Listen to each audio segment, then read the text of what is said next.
Ronnie Goodman lives in Memorial Park and says his apartment building was originally damaged in last month's historic windstorm.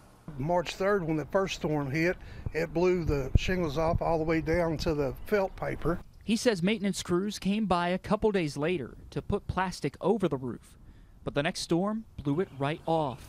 Then yesterday afternoon, Goodman says high winds opened up a hole in the roof right above his bedroom, more than a month after it was first exposed.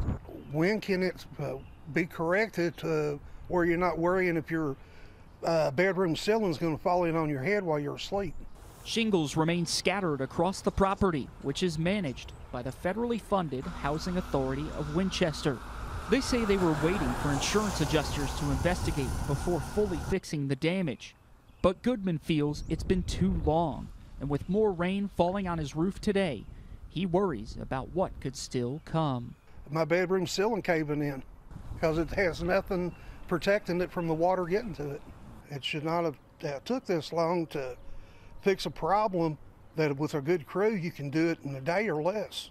In Winchester, Jeremy Toms, WKYT.